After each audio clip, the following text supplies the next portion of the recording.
Welcome, ladies and gentlemen. So, what do we know? Big day. Very, very big day. And yeah, my title is The Chaos is About to Unfold. When I say the chaos, I'm talking that we've got FOMC minutes coming out. What's the story with that? We've got Nvidia earnings being released later on this evening, which will be at the close of the New York stock market, usually around 5 p.m. Eastern Standard. Then about 10, 15 minutes later, that's when the release will actually happen. Now, the Nasdaq and the S&P, they still operate in terms of the futures markets, and they close at 6 p.m. Eastern Standard. All right, that's when the futures reset comes into play. So 11 p.m. UK time is when, so 10 p.m. UK time, that's when the futures markets closes. Okay, then 11 p.m. is when it reopens. If you're looking at the futures markets, you'll be able to see on the depth if there is any activity. Now, what I'm trying to say to you is this. Today is going to determine if we're going to go into a bear market or not. That's the truth. Tomorrow's data, they've already given us a heads up on where we are with the labor market. They're expecting it to be a little bit soft. Now, once the figure is truly released, then we'll know exactly where we are with everything, which grants the question, what's going to happen to Bitcoin? An analyst has come out with a very interesting price projection on Bitcoin. I don't know if I should show it to you, but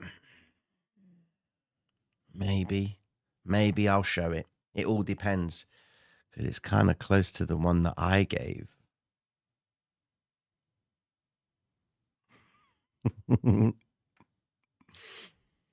All right, so I'm going to break it all down for you and let you know exactly how to approach the day. Mad love and respect. Welcome. And the only thing you need to do is buy gold. Yeah. Tina, what do you know about the Monad token? I don't know. I really don't know. All right, let's get with the flip. I am not taking nothing. I've just thought I'd start a little bit later so that we can go into the open together. All right? Because let's be honest now. Sit and talk for the first 30 minutes and then I leave at the open. You know, it's just today, a wild headache again. Love it. I love these brain smacks. But anyway, let's get with the program, guys. Here we go.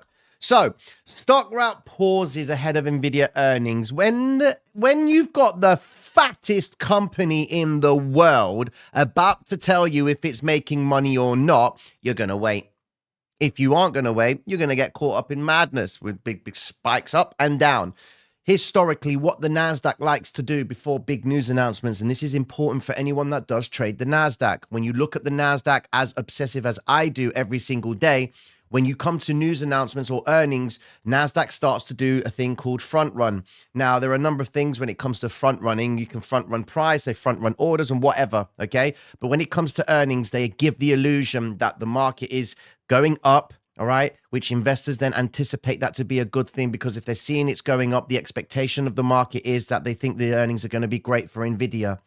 Too many times, and I'm going back test this, ladies and gentlemen, too many times we've had a news announcement from Google, from Microsoft, from Meta, and from Nvidia. And every time we've seen the Nasdaq either go up or go down, okay? But whatever direction it's taking, it will then take a sharp reversal in the meantime. So that means if it's continuously going up from now until the actual news announcements, you'll then get an instance where Nasdaq will consolidate for a short period of time. Then once the news is released or before the news is released, there will be a wipeout. They will wipe the range and then bring it straight back up again. You'll think that it's the news announcement. You look to the chart and you find out that the news has not been released. Just be very cautious when you're trading the Nasdaq because they can do that in either direction. They could be marking it lower for all of today, and then all of a sudden, a few moments before the news release or before the close of the market, Nasdaq could shoot up. So just take your time with it. Whatever direction it is you take today, make sure that you're paying yourselves, taking money off the table. And as you get closer towards the release of the Nvidia announcement, then just try and scale back and just be very mindful of your exposure. But today we've got the FOMC minutes coming out at 7 p.m. UK time. So that's 2 p.m. Eastern Standard. So that's going to put something into perspective. According to this right here, We go into it all, and it's all about Nvidia. That's what's making the headlines today. It says here, S&P 500 has lost more than 3% this month as tech giants that powered much of 2025's gains came under pressure. It says here that Nvidia's results due after the close are seen as a bellwether of lofty valuations and massive capital spending in artificial intelligence remain justified. What they're trying to say is here is this. You've made so much of an investment into AI. You keep on getting into bed with everyone. I mean, you've got here, what was it yesterday? Nvidia has joined up with, there you go. Who did they join up with yesterday? I read about it. They've joined partnership with another company and they're investing $15 billion. So what I'm saying to you is they're all, no, it's not Alphabet. No. So basically what I'm trying to say to you is this. Investors have got the expectation that with Nvidia and all these tech companies, you're all investing in each other, okay? Goes into it and says the following here. Where's the AI thing here? It says that, where did it say it? Here we go. Says Microsoft, Amazon, Alphabet, Meta have all, which account for more than 40% of Nvidia's sales. Okay, that's crazy. 40% of Nvidia's sales is made up from Amazon, Alphabet, Meta, and Microsoft. Says are projected to boost combined AI spending to 34% to 440 billion over the next year. Investors look at 440 billion and say, wow, what's the earnings per share going to be? Well, we can justify it in some way, shape, or form. Why? Because on Nvidia, you can see here that their earnings per share over the next year is projected to come in at plus 53%, which means a payment of $4.56 on every share that you hold, you will earn as a dividend buying Nvidia's shares. Okay, so that's the expectation that the marketplace has based off the investments. But are they in the belief that it's going to come through? Because investors want to know, you've spent. Are you actually going to make a return on it? On paper, that's what it looks like. You automatically think, yeah, baby, you spend 440 billion. Are you going to get that back? Let's be honest. In any aspect of business, do you always get a rate of return on any transaction that you make? You might be wrong the first 5 times. You might be right the 6th time, okay? That's how investors are seeing things. That's why there's a little bit of a tug of war on whether an investor is going to start getting into Nvidia now or not. Now, options traders are pricing in a 7% move up or down in Nvidia. That is wild. It says here, options suggest an earnings-related move of about 7%, suggesting big impact on the S&P if earnings deviate. A 7% move on Nvidia, ladies and gentlemen, Nasdaq will be trading minus 3%. That will be another distribution day. That will be bear market, in my opinion. Down below, it does go on to say we expect the minutes to show a deeply divided Fed with concerns over weaker employment picture, but sticky inflation. All right, so that's what we're getting at today. All right. Monetary conditions are getting easier, and a lot of investors are basing it on the idea that we are in a easing cycle because we've cut the rates twice now. Where's the Fed pivot? It's already happening. Look. Your Fed pivot has already happened. We cut the rates just not so long ago, right? And then it's just, see you later. Pivot's happening as we speak. And every time the Federal Reserve does decide to pivot again and cut, we're going lower, right? But today, guys, could be a tricky day. Can bring it down, shoot up. All right, sell the rallies. Just be very careful. It's a 50-50, straight up. It's a 50-50 day. Fed watch, 50-50 on your bets. So if investors don't have a clue about where to put their money, well, can you kind of see if they are putting it somewhere? In essence, they are. Bond market trying to go up. This gap right here is getting filled. This is a gap in the bonds that is going to get filled. Trust me. You can't just have that much of a big pullback in price on the bonds. They do it all the time. Look, there was a gap right there. See that gap? Lovely gap. Did it get filled? Yeah, getting filled. Got filled straight away, pretty much. Well, not straight away, but took a little while. But it's the bonds. We've got exactly the same story. Big gap. Bond market going up. That would mean that investors are either seeking the safety of the dollar, the expectation that interest rates are going to be higher for longer, because the yields are showing us that interest rates are going to be lower. So that's good news. So is that going to equally mean that if we get a rate cut, investors are going to quickly try and jump into the bonds market, or are they going to go into the bonds market because they're scared? If that's the case, then we go over to gold. What's gold doing? Gold's moving up. It's trying to. if we get the Fed minutes today coming out and they say to us that we're humming and ahhing about whether or not we should be cutting the rates, okay, which is what the theme is right now, investors will look at the bigger picture at the fact that we're in an easing cycle, okay? But we can't forget about the boy. We can't forget about him. Our dearly beloved yen. Do you understand where we are? Ladies and gentlemen, you're going to all experience it because I've been talking about it so long and none of you have actually, not none of you, but some of you may have if you're in the game of Forex. But I know you guys in crypto would not have experienced this, okay? But you will experience when the Japanese inflate the market with dollars, right? They are going to purchase a bag load. 156, they ain't great. Their goal right now is to try and reduce their debt to GDP ratio. How are they going to do that? Stimulate the economy, okay? And we've got an aggressive prime minister in Japan who's preparing themselves to do that. Problem is, you got inflation causing a bit of an issue. Wage inflation is another issue. On top of that, you got the dollar rising against the yen. On top of that, the main thing that is really problematic is the yield is still going up. 1.772. This is not sustainable. How are they going to get their debt to GDP ratio, reduce the debt GDP ratio? If you've got a yield like this, it means no one's picking up their money. They don't want the yen. And if they don't do anything about this, the yen will break. It really will, if it's not broken already. Do you understand the implications of what we're looking at right now? Everyone's talking about bearish, bullish bullshit like this here. Bloomberg, one analyst warns Bitcoin could crash back to 10,000. Here's why. Going on to the idea that there is going to be a crash. It's talking about the volatility index. Says McGlone expects for his foreseen Bitcoin steep decline to trickle down to the stock market and volatility to pick up soon. He says, in 2018, I pointed out when Bitcoin was about 10,000, it was going to drop to zero. I was 70% right, 30% wrong because it went down to 3,000. All right, great logistics right there. Okay, that's fine. But the fact is that he's talking about Bitcoin going down to 10K. How much of a wipeout? Surely you'd think that Bitcoin going down to 10K will be down to the idea of an EMP. All right, so the world experiences an EMP and Bitcoin just spikes to 10,000 and just comes straight back up when the electricity comes back on. But look, he's come back with a 10K. I mean, do you think that could be possible? I want to know your thoughts. Do you think it's possible for Bitcoin to come back to 10K?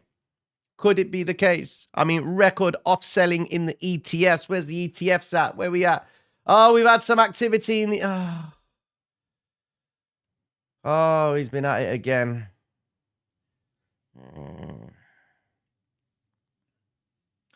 BlackRock is meaning business, man. These investors are offloading, and this is shocking. Look at it. They are dumping this thing. Wow. And look, the balance is there. It's screaming like, oh. At what point do you say, I mean, it's all right. Come on. Let's be honest now. It's not a problem that Japan have got a yield rising and the idea of dollar yen is going up. And I mean, it's good news if you inflate the market with dollars and you sell them to go into the yen, because then it means what? That the carry trade principle is going to then take a bit of USD CAD's coming up, USD Swiss is coming up. We got dollar strength coming in. I expect it to pull back a bit, but it's a bit of an issue for us. Euro today effectively came in with the expectation that the inflation was going to come down. Well, it didn't. Actually, it stayed year on year at 2.1%. But the core CPI month-on-month, the CPI month-on-month reading came in a little bit higher than what they had projected. It came in at 0.2%. So the cost of goods are going up in the Eurozone. And the year-on-year stayed the same, but it's pulling back now because my expectation is that they're going to have a problem with... They're going to... Dollars... It's not great. It's not great. It's an interesting one. I think that we're in a full-fledged, forget the hair, bro. I don't care about my hair, man. Right? If my hair makes your life amazing, then cool. If what I talk about changes the way you understand the market, then cool. It's just wild that my hair's the topic of conversation. There isn't any.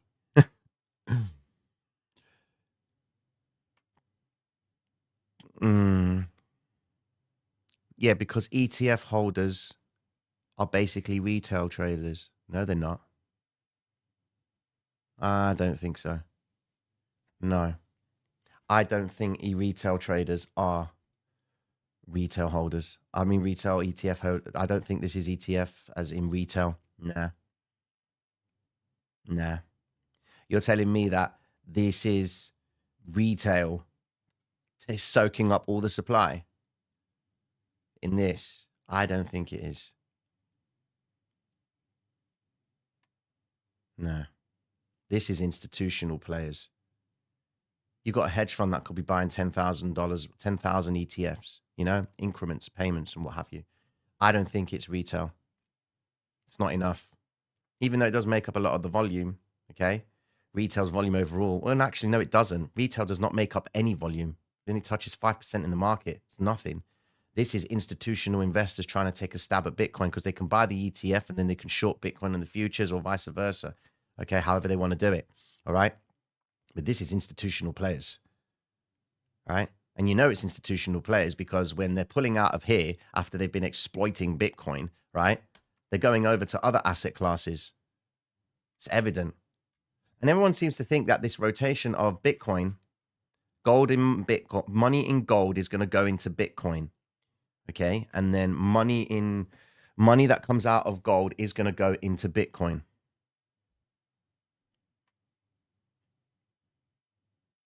Why would you think that? One asset is way more volatile than the other. If you want to get volatility, you go and pile yourself into Bitcoin, all right? Because against the US dollar, what's the reason gold goes up? If they're scared about something, changes in monetary policy, interest rate cuts, deviation away from the inversion of interest rates against gold. That's what happens. Gold technically it's a zero yielding asset, but you take advantage of the spread against the fact that your dollar yield is lower in comparison to gold. All right. So if your yield on the dollar is going down, why am I going to hold dollars? I'm going to go into gold. That's why gold's price goes up when they declare they're cutting rates. The easing cycle is going to send gold to around 5.5K. Right. So why would they then take their profits out of gold and go back into Bitcoin? So if they're taking their money out of gold, that's the reason for that is because the dollar is appreciating. Why? What would give the dollar the reason to appreciate? So then by that principle, if gold's going down, that means gold against the US dollar means investors are transacting out of gold and going into dollars. Why would they go into Bitcoin against the US dollar? So you're basically saying that Bitcoin will be rising alongside the dollar.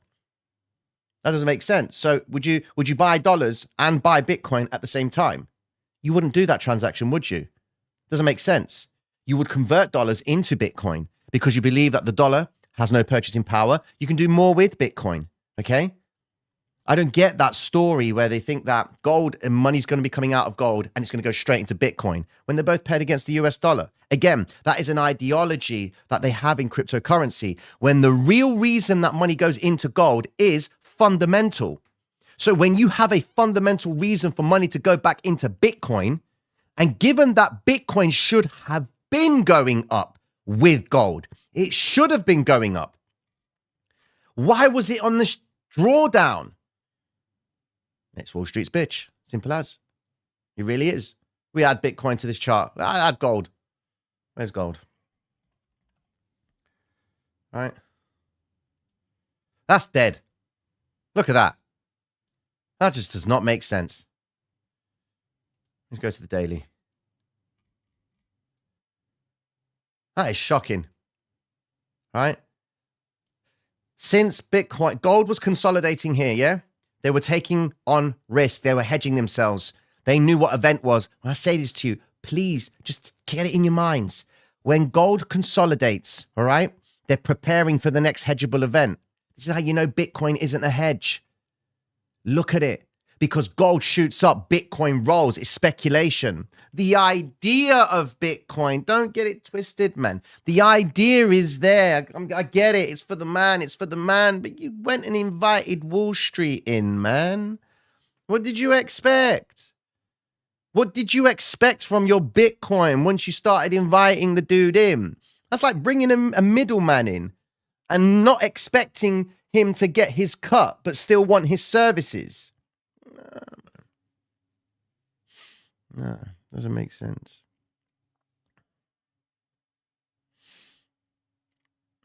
Yeah, it looks like Bitcoin money's going out of Bitcoin into gold. What can I say?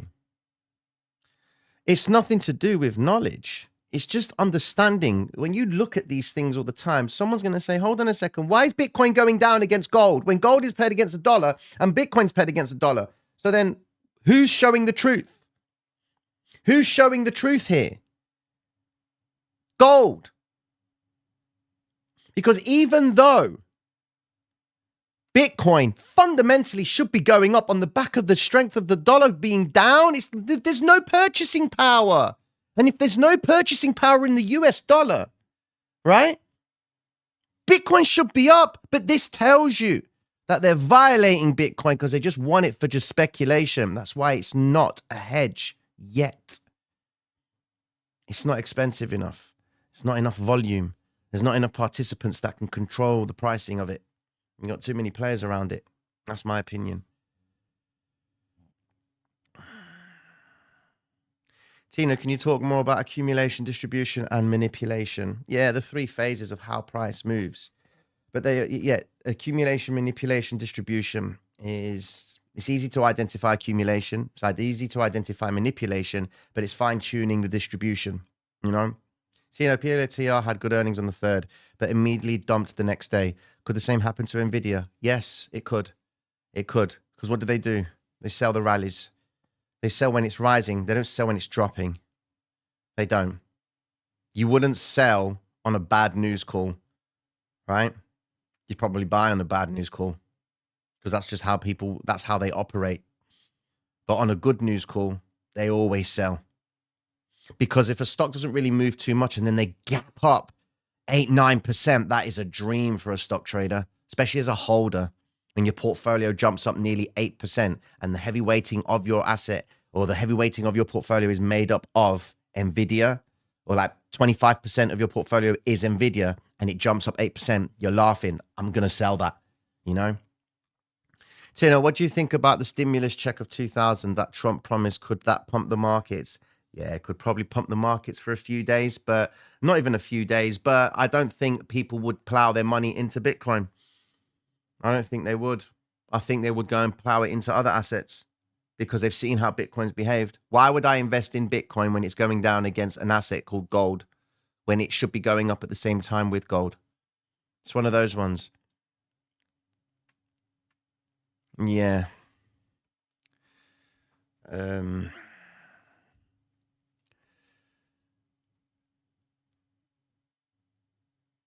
Thoughts on the bond market options volatility index? We're going to focus on volatility, right? I'm primarily focusing on the VIX itself. If you want to start playing VIX option markets and what have you, if I'm getting your question correctly, start looking and paying attention to the futures of the VIX.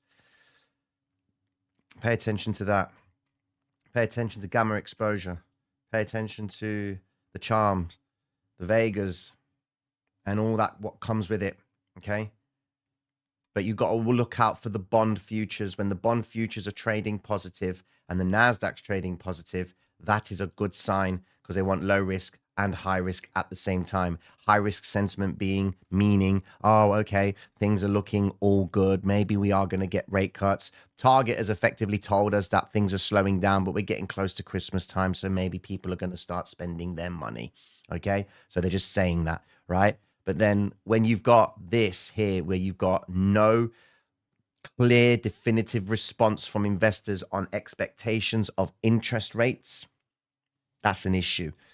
If we were due to get a cut today, we're going to know if the Fed is going to blame the fact that they're not going to make a decision today in the minutes because they're waiting for tomorrow's data. I mean, tomorrow is just going to be an absolute storm.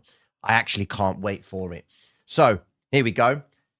This reading right here is coming showing that the labor market, non-farm employment is only going to show 55,000 jobs being offered.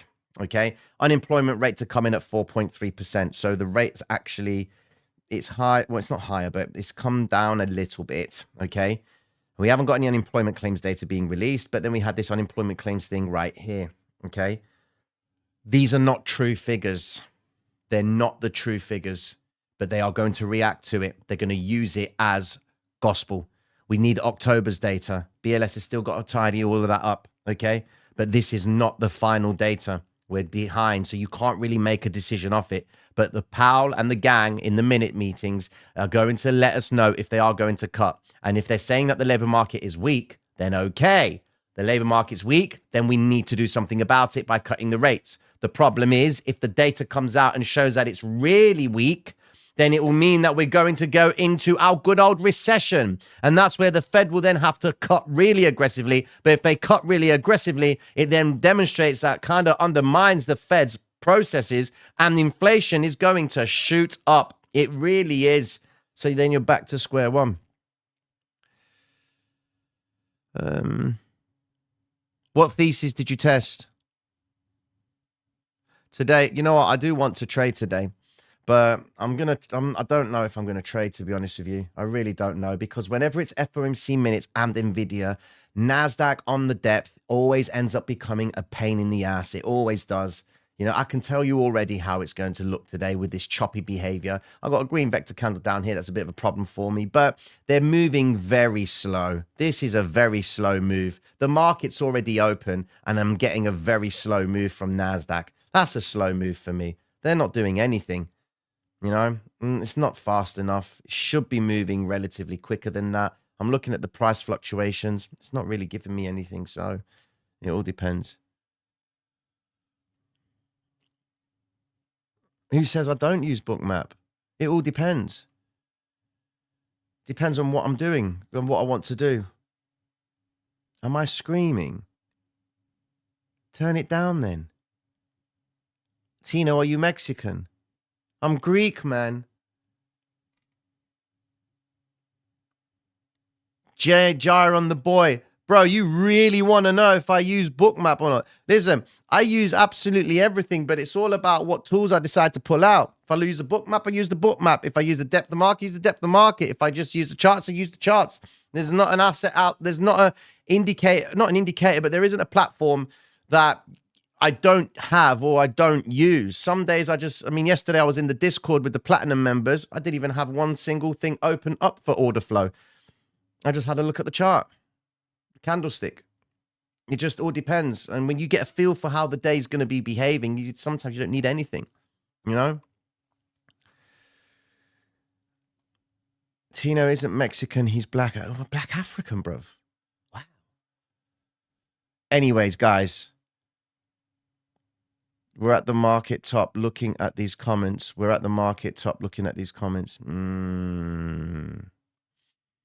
you know what? For me, ladies and gentlemen, contractionary phase. That's all it is. All right. We're in a contraction. Nasdaq breaks this range. 24,175. Test the 800 EMA. The fattest reversal will be at that zone. Fattest. Okay. And you can't tell me that they don't do it. They've not tested the 800 EMA since the April tariff story, all right, and that was breaking through it, all right. I mean, look, do they test the 800 EMA? Do they test the moving averages? Of course they do. What happened here? Look at this shocking move to the downside. You want this. You need this. That's what you need. You need that slump, because that slump, when it happens fast, that's more of an indication that the market is going to go for a reversal. The slower amount of time they take. Sorry, I'm not with it. Slower time they take, the more time they take trying to drop price, you're in bear market territory. It's when they just pop it down and then there's instant support straight away, because bear markets work like this. They drop it down, they then retrace. Is it going to go back up? Yeah, let's buy the dip, and then they pull it back down again, and then they retrace, and they're like, okay, we'll just wait for this time. I'll buy again now, man, because it's just come back up into that zone, yeah. And then it comes back down again, and they think, you know what? Forget it. Let's go short. Up they go. They just shift out to the upside. That's how they do it. So that's my understanding of the market. That's how I look at it. Tell me if it's any different for anyone else, but it's the same shit everywhere. Okay? Cool. Tina, we're going for 0. You did not tell us what is the Bitcoin prediction. The Bitcoin prediction. The Bitcoin prediction is 10K. Sorry. They said 10K. I didn't. I said 8. I bet there will be no further cuts. USA and Japan will increase and it all goes nuts from there. Yeah.